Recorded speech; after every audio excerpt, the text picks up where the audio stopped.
When the East Africa Seaweed Company of mainland Tanzania started the Mwani Mama brand, we set out to create hyperconsumption of seaweed, promoting its healthy benefits to the world. I saw clearly in my mind the development of the Starbucks of seaweed, a chain of stores, spas, restaurants, and even resorts, all based on seaweed, similar to how Starbucks is based on coffee. Recognizing that our supply chain comprised of seaweed farmers who were 80% women, many over the age of 60 and living below the poverty line, we signed the United Nations Social Development Goals for life below the water and women empowerment. Because as a woman-led company, we understood that seaweed has the power to transform the lives of women. Furthermore, we wanted to keep the processing in Tanzania rather than export the raw materials. That way, Tanzanians could benefit from job creation and opportunities. But we had to build our own infrastructure. I applied what I learned from drying coffee in my native Jamaica to seaweed. We shared our technology with the World Wildlife Fund, who later turned it into the country standard for drying seaweed, because before our introduction, seaweed was being dried on the ground. We even developed the first seaweed drying sheds to prevent rain and birds and animals from spoiling our seaweed. We became the first company in the history of Tanzania to be certified for seaweed processing and began packaging our product for immediate export. We listed in the Amazon USA store and began to work with small importers who wanted to share containers with us. At the time, Tanzania had no strategy on seaweed processing. We couldn't get into any supermarkets because there were no standards, but we wanted to share with Tanzanians the health benefits of their own seaweed. We solicited from the government an island to start our own eco-friendly seaweed resort and spa.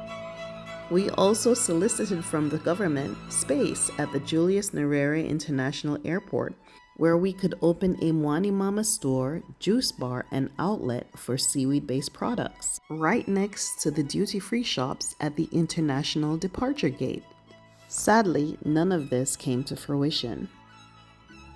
Somehow, we were unsuccessful in both attempts.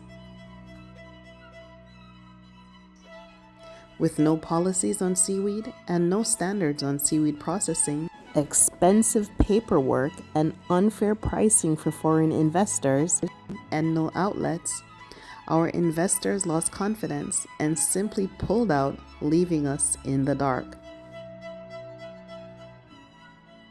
Though I didn't have enough money to operate properly, I opened our proof of concept with pride.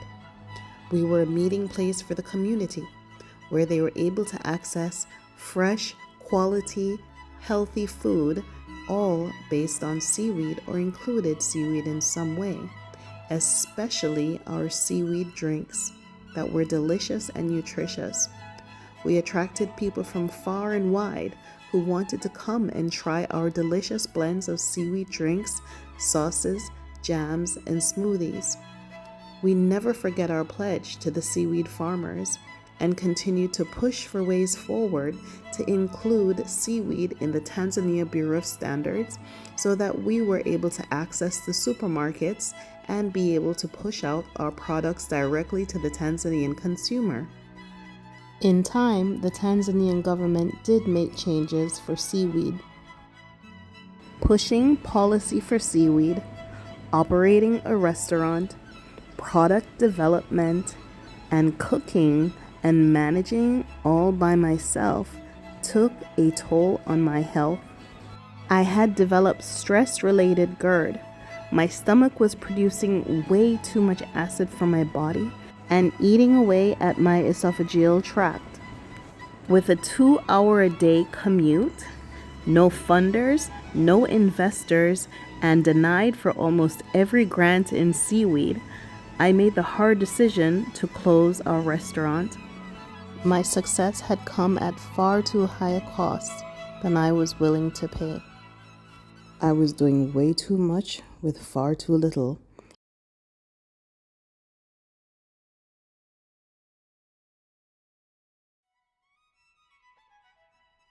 After using sea moss to regain my strength, I decided to move our production facility closer to home. We rented 3 plots of land on majestic Unonio Beach, where we could set up our seaweed spa, rebuild our restaurant, and open a seaweed training facility to teach others the intricate parts of running a seaweed business. This location also had enough space and a small warehouse, allowing us to build out our microprocessing facility. This facility was extremely important because for 4 whole years we were processing and exporting seaweed out of my living room. Shortly after relocating to Unonio, we were awarded the sea cucumber and seaweed farming joint venture contract from Kinondoni Municipality. Along with the municipality, we also formed the NGO Dar es Salaam Aquarium Foundation and Sea Safari TV in order to sensitize people to marine pollution. I found my voice again by talking about marine conservation, because without quality, clean oceans, we cannot produce good, healthy seaweed. We became known as a passionate voice for seaweed farmer advocacy and invited to many conferences to speak about our experiences in the private sector. Having been introduced to the Korean interest in investing seaweed by the World Bank in 2023, we were invited to the Global Seaweed Summit in South Korea 2025. The South Korean government had created a partnership with the World Bank to find opportunities for seaweed investing around the world. Those of us fortunate in the 2025 contingency were whisked away to Wando County, the seat of seaweed production in South Korea. We were given a tour of the government-funded Startup Fisheries Investment Center. We sampled products all based on seaweed that was produced with the government's help.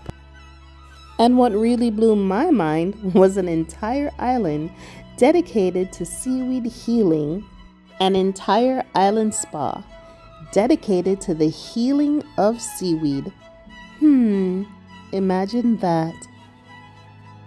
I'm sure at some point during this trip, I had an existential crisis and a nervous breakdown all at once. You mean this whole time I was gaslighted into believing my ideas had no value, that there was a whole nation of people actually proving my concept day in and day out? In Wando County, I saw industrialized seaweed farms, incubators, the government working with the private sector. Everything I have been advocating, that the government and the private sector could live side by side as closely as this abalone and seaweed. There was nothing else but seaweed in the beautiful pristine bay as far as the eye can see. No tourism, no kind of pollution, just beautiful seaweed in pristine, crystal clear waters. I definitely had a lot to reflect on as I tried to find peace at the bottom of my delicious seaweed snacks. After 2 days in Wando County, we were bused to Busan, where we had the opportunity to review South Korea's rich maritime history and learn about how they've been living with the sea.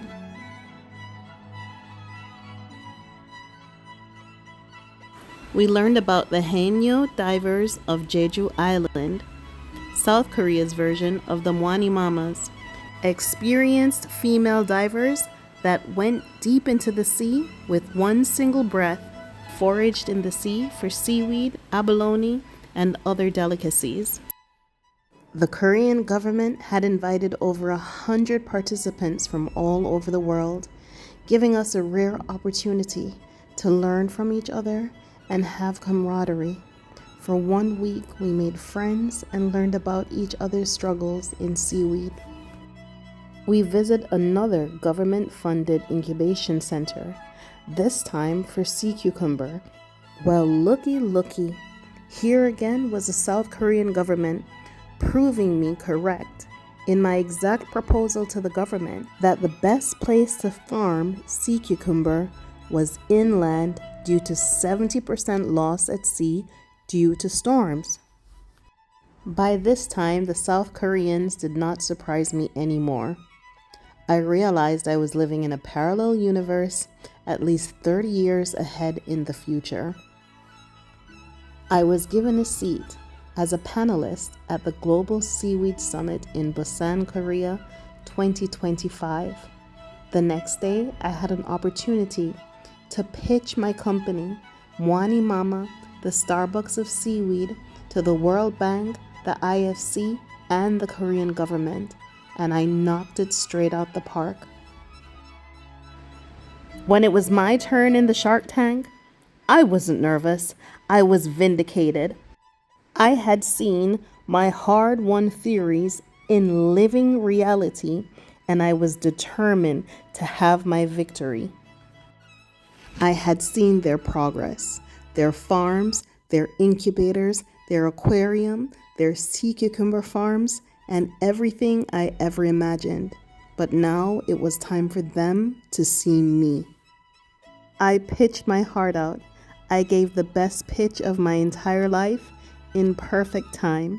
I hit all my points, and for one single moment in time, I was flying high to the applause of my peers. Where my heart was once broken, South Korea, with their respect for seaweed and the ocean, had replaced it with gratitude. I could now share with the world and my daughter that I had indeed seen a seaweed utopian society in South Korea, and we were finally on our way to a better future.